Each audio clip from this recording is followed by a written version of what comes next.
नमस्कार, मेरा नाम है कुलदीप और इस वीडियो में हम लोग सीखने वाले हैं स्क्वायर रूट कैसे निकालते हैं। दो मेथड है, एक है डिवीजन मेथड और एक है एलसीएम मेथड। दोनों मेथड कॉम्पिटिटिव एग्जाम में और स्कूल में बहुत यूज़ किया गया है। जहाँ पर भी स्क्वायर रूट का चैप्टर है वहाँ पर ये दोनों मेथड आपका बहुत काम आएगा। तो चलिए शुरुआत करते हैं। हमारा एक टेलीग्राम चैनल भी है जिसमें आप हमारे अपडेट्स के लिए आप जुड़ सकते हैं। तो सबसे पहले हम लोग सीखेंगे कि स्क्वायर रूट एलसीएम मेथड से कैसे निकाला जाता है। ठीक है, छोटा सा एग्जाम्पल देखेंगे। सपोज 4 है, तो 4 का अगर हम लोग स्क्वायर रूट निकालना चाहेंगे तो क्या होगा।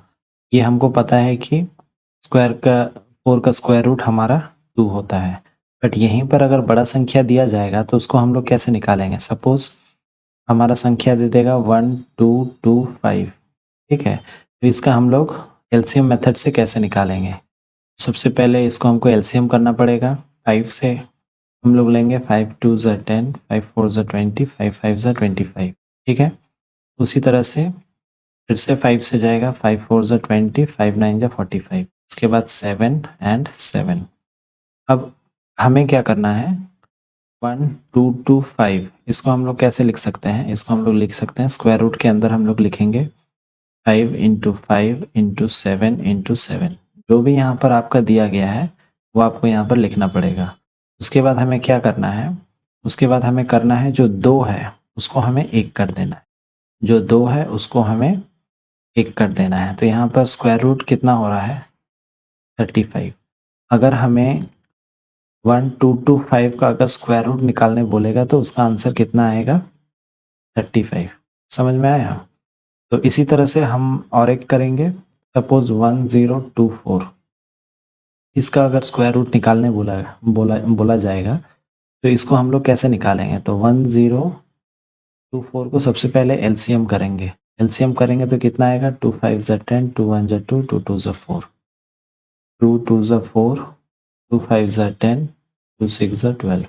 ठीक है, फिर 2 से 1 ज़ा 2 ज़ा 8 ज़ा 16, 2 6 ज़ा 12, 2 4 ज़ा 8, वापस से 2 3 ज़ा 6, 2 ज़ा 4, 2 से फिर से करेंगे 1 ज़ा 2, 6 ज़ा 12, फिर 2 से 8 ज़ा 16, फिर 2 से 4 ज़ा 8, फिर 2 एंड 2। टोटल गिन लेंगे कितना है, 1 2 3 4 5 6 7 8 9 10।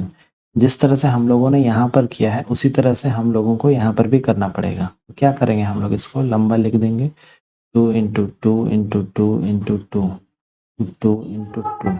ठीक है, 1 2 3 4 5 6, 2 इंटू 2 इंटू 2 इंटू 2, 10 हो गया। ठीक है, 10 हो गया तो क्या करेंगे, यहाँ पर जो 2 है वो 1 निकल जाएगा, जो 2 है 1 निकल जाएगा, 2 है 1 निकल जाएगा, 2 है 1 निकल जाएगा। तो कितना होगा, कितना 2 होगा, 2 इंटू 2 इंटू 2 इंटू 2 इंटू 2।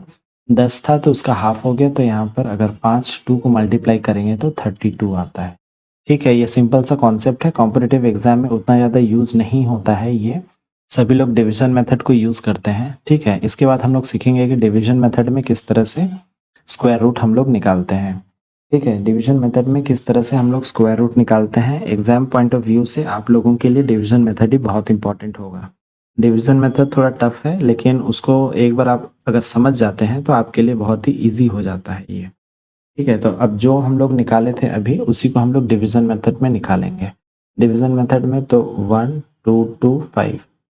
ठीक है, यहाँ पर एक चीज़ आप लोगों को ध्यान रखना है कि यहाँ पर जो टेबल हम लोग यूज़ करेंगे वो कैसा होगा, 1 into 1, 2 into 2, 3 into 3, 4 into 4, 5 into 5 and so on. ठीक है, इस तरह का टेबल हम लोग यूज़ करेंगे। तो चलिए शुरुआत करते हैं। तो इसको सबसे पहले पीछे तरफ से राइट हैंड साइड से 2 करके हम लोग भाग कर लेंगे। ये 25 एक है और एक यहाँ पर 12 है। तो हम लोग अब यहाँ पर जिस तरह का टेबल दिया हुआ है, ठीक है, उसी तरह से हम लोग इसको करना पड़ेगा। तो हम लोग अगर 2 2 से करेंगे 4, ठीक है, तो वो छोटा हो जा रहा है। 3 से करने से 9, अगर 4 से करेंगे तो 16। तो पहले हम लोग 3 से करेंगे। तो 3 इंटू 3 इज 9। ठीक है, तो कितना आ रहा है यहाँ पर, यहाँ पर आ रहा है 3। ठीक है, डिवीजन में हम लोग क्या करते हैं, इसको एक बार उतारते हैं। सिंस हम लोगों ने इसको पेयर में किया है तो इसको हमको दोनों को उतारना पड़ेगा। ठीक है, और जो यहाँ पर हम लोगों ने जिससे मल्टीप्लाई किया था उसी को हम लोगों को यहाँ पर प्लस करना पड़ेगा, तो 3 + 3 इज 6। अब आपको एक दिमाग लगाना है कि सिंस पीछे में 5 है, ठीक है, तो पीछे में अगर 5 होगा तो हमें ऐसा नंबर लेना है जिसके पीछे में 5 है। यहाँ पर करने से कितना आ रहा है 25, लास्ट में 5 है। इस तरह का टेक्निक यहाँ पर यूज़ करना है जिससे कि आप अच्छे से सॉल्व कर सकें। ठीक है, तो 65 × 5 अगर हम लोग करेंगे, पहले ही हम लोगों ने बता दिया था कि कैसे मल्टीप्लाई करना है। 65 × 5 अगर हम लोग करेंगे तो कितना आ रहा है 5 5 ज़ा 25 कैरी 2, 5 6 ज़ा 30 32। ठीक है, 5 से अगर हम लोग करेंगे 3 2 5। अब आपके मन में ये होगा कि इस तरह का सम तो हम लोगों ने मतलब ये 35 का स्क्वायर तो रूट तो हम लोग 35 का स्क्वायर तो हमें पता था, इसीलिए हम लोगों ने ये किया और एक बार में हम लोगों ने कर दिया। ठीक है, तो अगर अभी हम लोग दूसरा एक नंबर लेंगे जिसमें कि इसी तरह का कॉन्सेप्ट यूज़ करेंगे और समझने की कोशिश करें। ठीक है, तो वो नंबर होगा 15129। ठीक है, इसको हम लोग डिवीजन मेथड से हम लोग स्क्वायर रूट निकालेंगे। ठीक है, ये एक परफेक्ट स्क्वायर है और इसका स्क्वायर रूट हमें अभी निकालना है। पहले इसको जिस तरह का हमने यहाँ पर किया था, दो नंबर करके हम लोग बाद दे देंगे, तो 29 एक नंबर हुआ, 51 एक नंबर हुआ और 1 यहाँ पर अकेले रह गए। हम क्या करेंगे 1 से स्टार्ट करेंगे। ठीक है, ये 1 से स्टार्ट करेंगे, तो 1 किससे जाएगा, यहाँ पर जो है 1 × 1 इज 1। ठीक है, तो 1 × 1 इज 1 हो गया, तो यहाँ पर 1 प्लस कर देंगे तो यहाँ पर 2 हो गया, यहाँ पर कट गया, ऊपर में क्या है 51। ठीक है, तो 51 नीचे उतर गया। अब इसको क्या करना है, 2 के सामने ऐसा नंबर लेना है जिससे कि ये कम हो। सपोज 2 से 1 लेंगे तो 1 मल्टीप्लाई करेंगे तो कितना हो गया 21। उसी तरह से 2 से अगर 2 लेंगे तो कितना होगा 44। ठीक है, अगर 2 से 3 लेंगे तो वो ज़्यादा हो जाएगा। ठीक है, तो हमें कितना लेना है 2 लेना है, तो 2 से अगर 2 लेंगे तो कितना आ रहा है यहाँ पर 44 आ रहा है। 44 से अगर हम लोग इसको माइनस करेंगे तो कितना आएगा 7 आएगा। ठीक है, जिस तरह से यहाँ पर 1 के साथ मल्टीप्लाई होने से 1 ऐड कर रहे हैं तो यहाँ पर 2 के साथ मल्टीप्लाई होने से 2 यहाँ पर ऐड करेंगे तो कितना आएगा 2 4। ठीक है, 2 4 आएगा, तो अब यहाँ पर ऊपर से हम लोग कितना लेंगे 7 2 9। ठीक, तो यहाँ पर ऐसा नंबर हमें खोजना है जिसके लास्ट में 9 आता है। ठीक है, तो यहाँ पर 2 2 ज़ा 4। ठीक है, 3 3 ज़ा 9, यहाँ पर एक 9 आ रहा है।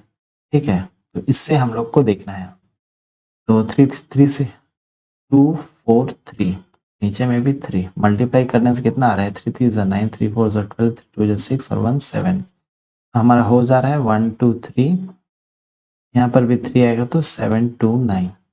समझ में आया, तो हमारा उत्तर कितना हुआ 1 2 3। ये है डिवीजन मेथड। ठीक है, एग्जाम पॉइंट ऑफ व्यू से अगर हम लोग सोचेंगे तो डिवीजन मेथड बहुत इंपॉर्टेंट है, क्योंकि बहुत ज़्यादा स्क्वायर याद रखना हम लोगों के लिए संभव नहीं है, जहाँ पर आप सिंपल ये मेथड से आप इसको निकाल सकते हैं। एलसीएम मेथड इसलिए बताया गया क्योंकि सिंस हम लोग डिवीजन मेथड दिखा रहे हैं तो एलसीएम मेथड मैंने सोचा कि उसको भी बता दिया जाए, इसीलिए यहाँ पर एलसीएम मेथड को शुरू में हम लोगों ने किया। डिवीजन मेथड जो कि एग्जाम पॉइंट ऑफ व्यू से बहुत इंपॉर्टेंट है, उसको हम लोगों ने इसमें समझा दिया। कोई भी डाउट होगा तो हमें कमेंट सेक्शन में जनाइए, उस डाउट के ऊपर हम लोग अलग से वीडियो बनाएंगे। वीडियो अगर अच्छा लगा तो सब्सक्राइब करेंगे। मिलते हैं नेक्स्ट वीडियो में नए टॉपिक के साथ। Have a nice day.